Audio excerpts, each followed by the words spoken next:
Reality and not just a clickbait. Ito ang binigyang diin ni Vice President Sara Duterte para suportahan ang kanyang mga pahayag ukol sa gun violence sa Pilipinas.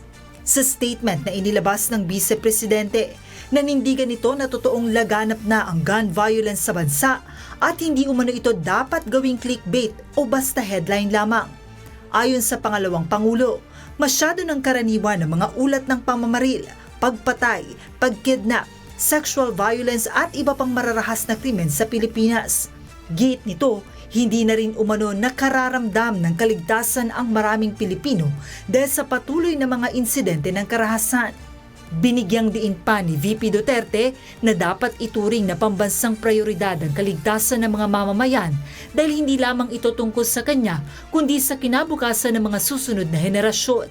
Sa isang rally sa The Hague, the Netherlands, ipinagtanggol ni VP Sara ang implementasyon ng war on drugs ni dating Pangulong Rodrigo Duterte at kinuwestiyon kung maituturing ba ang lahat ng mga nasawi na nakalista sa kaso ng ICC na mga biktima ng kampanya kontra iligal na droga, gayong laganap naman ang karahasan sa Pilipinas.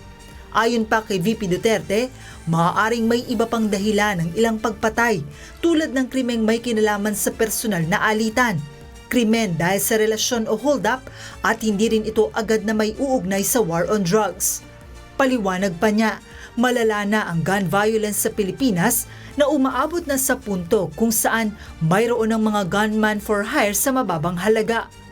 And they cannot even say right now if the victims are truly victims of the drug war. Because gun violence is so common in the Philippines. I have a husband. My husband has a mistress. I can hire a gunman for 5,000 pesos to kill the mistress.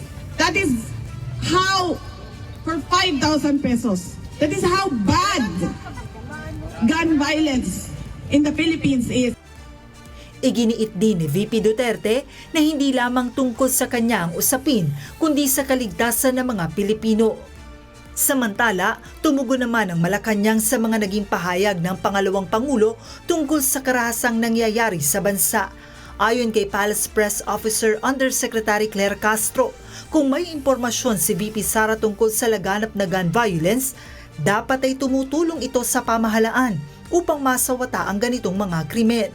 Hinamon din ito ang pangalawang Pangulo na maglabas ng datos ukol sa sinasabi nitong malalang kaso ng gun violence sa Pilipinas. Kung siya naman po pala ay mayroon ng kinalaman patungkol dito, hindi po ba dapat siya ay tumulong para ito ay mabawasan? Or at least maibigay niya ang datos patungkol dito?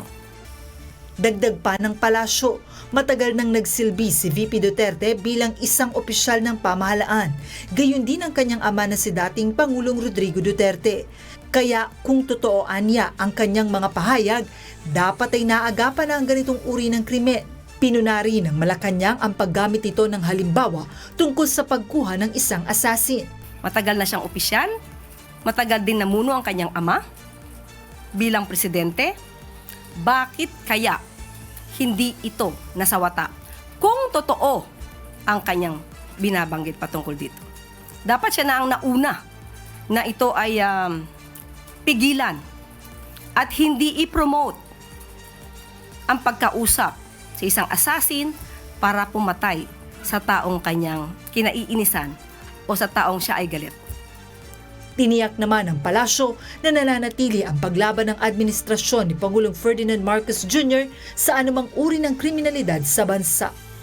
Joanano, humahataw sa balita ngayon.